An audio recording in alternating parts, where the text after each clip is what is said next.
So we're going to jump back into Stephen Bradshaw's evidence to the Post Office Horizon IT inquiry, and he's pointedly asked if he usually signed off others' witness statements, so essentially statements that he hadn't himself written.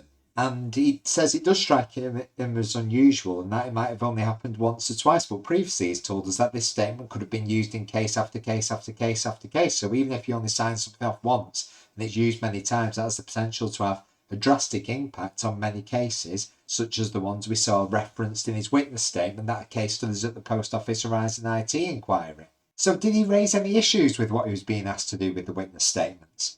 Let's jump into the inquiry. Could we look at poll 000581155, please? Thank you. If we could turn to the final page, we have there a proposed form of words from Jarnail Singh. Do you remember Jarnail Singh? I do. He was the post office lawyer responsible for criminal matters, was he? Correct, yes. Do you recall somebody called Hugh Flemington? Don't know him at all. So Mr. Singh has sent Mr. Flemington a form of words. And if we scroll up, we see an email from somebody called Simon Baker. It's above that one, thank you.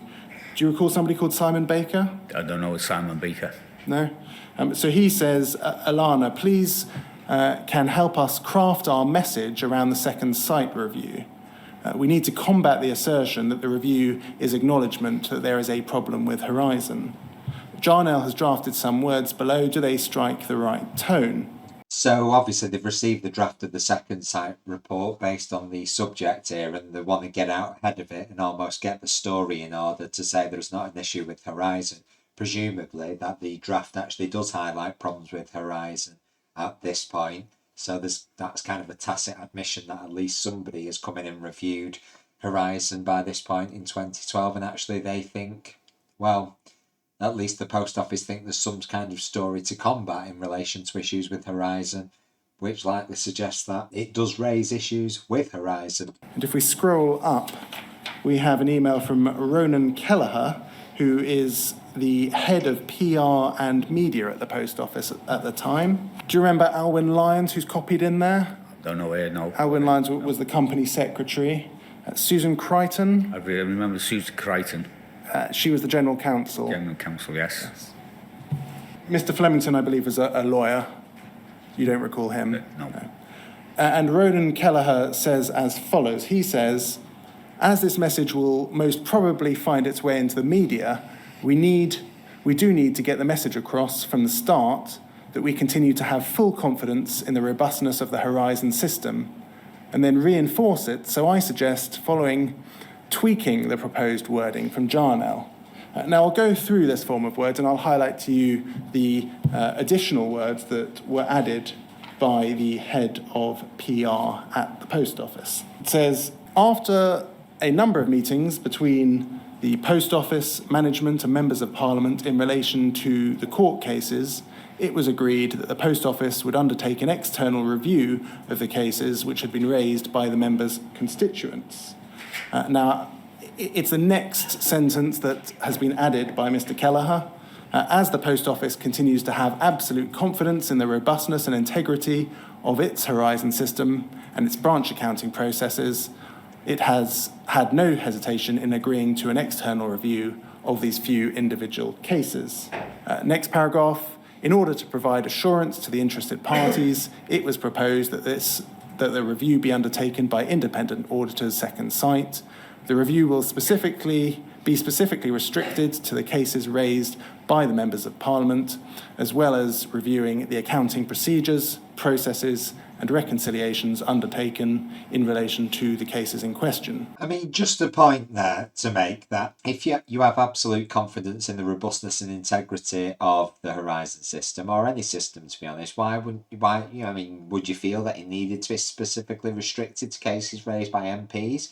You'd be able to say, we'll open up the entire estate to you for review and investigation because we already know it's robust and got integrity, and therefore that's all you're going to find. So we're happy for you to look at whatever you want to in the system, any case you want, any account you want, any terminal you want, and there won't be any problems whatsoever. It feels like the pressure's on at this point for the post office to allow someone to review it, but they want to restrict it as much as possible for reasons known only to them, potentially, to minimise the risk of anyone coming across anything detrimental to the statement that Horizon is both robust and has integrity. Before formal instructions are given to the independent auditors, agreements will be sought from all interested parties, namely the Members of Parliament and Justice for Sub-Postmasters. The Sub-Postmasters have requested forensic accountant of their choice be appointed to oversee the cases being reviewed by Second Sight. Over the page, all the above is accepted based on the terms of review being carried out, but this is in no way an acknowledgement by the Post Office that there is an issue with Horizon. And now we get to another sentence that was added by the head of PR. Over the past 10 years, many millions of branch reconciliations have been carried out with transactions and balances accurately recorded by more than 25,000 different sub-postmasters, and the Horizon system continues to work properly in post offices across the length and breadth of the UK. I mean, one of the things to point out there is by this stage, over the past 10 years, there's also been numerous issues raised with it, as well as court cases that the post office have taken, so it's kind of, potentially saying, well, we're going to highlight all the transactions that have gone right, but it does ignore the fact of the problems that have been raised with the post office. When the system has been challenged in criminal courts, it has been successfully defended. I think the last sentence there was Jarnell Singh's, but the one before was added in this chain of emails. Were you aware that the contents of your witness statement that we've seen reflected there was drafted by, among other people, the head of PR at the post office? Not at all. All I seen was the final version when it come from Cartwright King. And do you think it was appropriate for your witness statement to have been drafted in the way that it was? No, not really, no. You say not. And it's clear now that there was some post office involvement if the head of PR at the post office's words have somehow ended up in the witness statement, unless he, of course, got them from Cartwright King as well. Really? No, not really, because it's not my words. It's not. A statement is normally what you will say to me, and I would write that down, rather than this appears to be a business statement drafted by PR and approved by the lawyers. So the question there is, why did he go along with it then? Was there some pressure on him to go along with it? If the post office wants to make a statement supporting Horizon, then they can do that, can't they? Do they need to ask individual investigators to do it? Did you have any conversations with the lawyers at Cartwright King or Jarnell Singh about the contents of the witness statement that you were signing? If I did, I can't remember what was said, because as I say, it's 11 years ago, whether I brought up saying, why are we putting this in or whatever. But we're just given assurance that everything was okay and had been approved. You gave, no doubt, other witness statements throughout the lifetime of your career at the post office. Was it your usual practice to sign a statement that had been drafted for you by others? I can't recall any that have been drafted by others. There may have been one or two, but it's normally me. I would have produced my own witness statement, or it would have been taken by a third party.